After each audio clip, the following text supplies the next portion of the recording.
Bonjour Caroline Désir. Bonjour Jean. Alors merci de nous accueillir et de prendre un instant pour répondre à nos questions. Vous êtes ministre de l'Éducation en Fédération Wallonie-Bruxelles et on le sait, les étudiants vivent depuis de nombreux mois une scolarité qui est particulièrement perturbée. En octobre, on passe en code rouge et vous mettez en place l'hybridation avec les équipes éducatives des écoles. Qu'est-ce que c'est l'hybridation ? Tu te souviens, au mois d'octobre, on était dans une situation sur le plan sanitaire qui était devenue très très difficile avec beaucoup de fermetures d'écoles, etc. Et donc on a cherché avec les experts sanitaires la meilleure manière à la fois de garantir le droit à l'éducation pour l'ensemble des élèves et en même temps de protéger évidemment la santé de chacun. Et donc on a décidé avec eux de réduire de moitié la présence simultanée des élèves à l'école à partir de la 3e secondaire. Et donc ils viennent en fait en présence à l'école en alternance à 50% du temps. Pouvoir maintenir un contact entre les élèves et les professeurs, c'était essentiel ?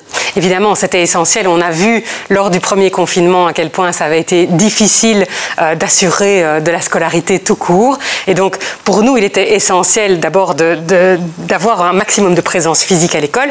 Quand ça n'a plus été possible à cause de cette deuxième vague, on a gardé ce lien minimum avec l'école pour qu'on puisse tout le temps réalimenter la relation pédagogique entre les équipes éducatives et les élèves. Alors l'hybridation elle est en place depuis quelques mois. Quels sont les retours que tu as? Est-ce que vous aviez des objectifs et ils ont été atteints? Alors d'abord, je dois dire qu'il y a eu une grande mobilisation des équipes éducatives, des directions, etc. pour pouvoir mettre tout ça en place en un temps record. Ils y réfléchissaient depuis le mois de septembre avec des stratégies d'hybridation, mais à un moment donné, après la Toussaint, ils ont dû s'y mettre réellement avec toutes les questions liées à l'équipement informatique, aux formations numériques, etc. Et donc ils se sont adaptés, je dois dire, on n'est plus du tout aujourd'hui dans la même situation qu'on a connue au mois de mars 2020. Pour ça, évidemment, je leur tire mon chapeau. Pour autant, la situation n'est pas évidemment idéale. Moi, je ne l'ai jamais caché, je suis favorable à du 100% présentiel et j'espère qu'on pourrait y revenir dès que possible. En attendant, on a pu garder ce lien avec l'école sans discontinuité depuis le mois de septembre jusqu'à aujourd'hui. Et on est finalement un des seuls pays d'Europe, avec la France, à avoir pu faire ça. C'est quelque chose dont vous êtes assez fier, ça ? Oui, surtout qu'on voit que grâce aux mesures du code rouge, donc qui accompagne la scolarité des élèves maintenant depuis le congé de Toussaint, on voit une certaine stabilité dans les chiffres. Donc on se dit que ça a quand même un effet positif et que ça nous permet de garantir le droit à l'éducation. Une question un peu plus compliquée, le code rouge, combien de temps ça va encore durer? Est-ce qu'il est toujours d'actualité? La situation dans les écoles, elle est comment d'un point de vue sanitaire? La situation elle est relativement stable, donc on a des cas de contamination dans les écoles, mais on essaie de réagir vite, de tester, de mettre en quarantaine, d'isoler, etc. le plus vite possible. Et donc on a une certaine stabilité dans les chiffres maintenant depuis le mois de novembre, décembre, janvier, février, ça reste relativement stable et ça nous permet aussi d'assurer un peu de la stabilité au sein des établissements parce qu'on avait beaucoup changé les règles, c'était très compliqué pour le corps enseignant. Donc ça nous a permis d'avancer avec un petit peu de stabilité. Évidemment, on a envie de leur donner des perspectives, mais c'est très difficile parce qu'on doit toujours avoir le nez sur les chiffres, toujours être en relation avec les experts sanitaires. On a vraiment craint ces dernières semaines l'émergence d'une 3e vague avec les variants notamment. Et donc, c'est très très difficile de donner des perspectives très claires. Mais mon souhait, évidemment, comme ministre de l'Éducation, c'est de pouvoir faire revenir ces adolescents en présentiel à 100% du temps le plus vite possible. On va travailler avec les experts et les acteurs de l'enseignement pour préparer ça, parce que rien ne remplace un enseignant face à sa classe, ça c'est évident.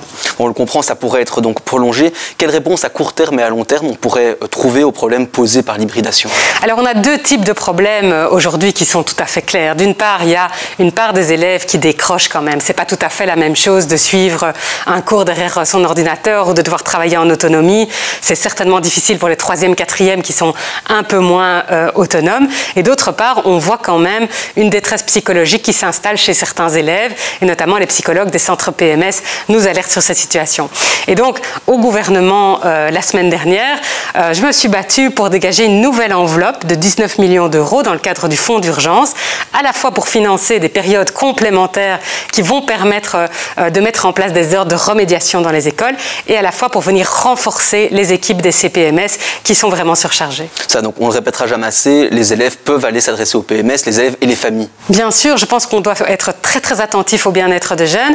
Un jeune qui ne va pas bien n'est pas en en condition d'apprendre et donc on doit absolument veiller d'abord à leur bien-être et évidemment assurer une réponse aux difficultés pédagogiques dans un deuxième temps. Alors cette situation inédite, elle a révélé une nouvelle forme de harcèlement. Il y avait déjà celui dans la cour, on en a maintenant un nouveau sur les réseaux sociaux. En tant que ministre de l'Éducation, qu'est-ce que ça évoque pour vous ? Mais le harcèlement me préoccupe beaucoup, le cyberharcèlement aussi, qui est une forme de harcèlement finalement qui était déjà présente avant la crise. Maintenant, les jeunes passent beaucoup de temps derrière les écrans, peut-être que ça renforce encore le phénomène. De toute manière, on dit que c'est un phénomène qui touche un jeune sur 3 en Fédération Wallonie-Bruxelles, c'est énorme. Et je dois vous dire que je reçois des courriers, des emails qui dénoncent des faits de harcèlement absolument tous les jours. Ça me tracasse beaucoup parce que de temps en temps, des jeunes qui ne trouvent pas de réponse à cette détresse en arrivent à commettre l'irréparable. Il y a des suicides chaque année et donc c'est absolument insupportable pour nous. On ne peut pas rester sans rien faire par rapport à ça. Alors il y a déjà différentes choses qui existent en Fédération Wallonie-Bruxelles pour aider des équipes éducatives à réagir face à ça. Il y a par exemple un numéro d'appel qui est le 103 qu'un élève en difficulté face à des formes de harcèlement peut toujours contacter. Il y a aussi des appels à projets annuels sur la question du harcèlement, du cyberharcèlement. Donc beaucoup d'écoles se mobilisent. Certaines ont réaménagé totalement leurs cours de récréation. Certaines ont mis en place des espaces de parole régulés pour que les élèves puissent venir déposer ce type de problème. Il y a plein de choses qui existent. On a, pour cet appel à projet, dégagé une enveloppe de plus de 400 000 € chaque année. Donc c'est important, mais malheureusement, ça n'est pas suffisant parce qu'on voit que toutes les écoles ne s'engagent pas de la même façon pour améliorer le climat scolaire et le bien-être des élèves. Et donc, on veut vraiment avancer là-dessus en définissant un cadre qui puisse être généralisé à l'ensemble des écoles. En fait, vraiment une démarche de formation des professeurs, de mise en place de ce style d'espace de parole régulé, etc. Que toutes les écoles puissent s'engager vraiment dans cette démarche de manière volontariste. Je crois que c'est vraiment une urgence. On voulait vous laisser le mot de la fin pour la fin de la capsule. Qu'est-ce que vous aimeriez dire aux élèves et aussi à toutes les personnes qui travaillent dans les écoles aujourd'hui pour demain ?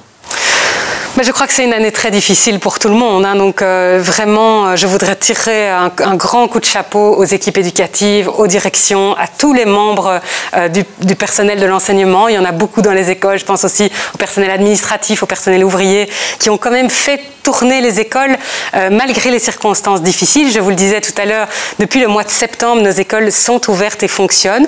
On a pu quand même aussi garantir à 100% la présence des petits de primaire et des premières et deuxièmes secondaires. Donc on est dans une situation qui est quand même assez bénéfique pour tous ces élèves. Et pour les élèves, je voudrais leur dire, accrochez-vous.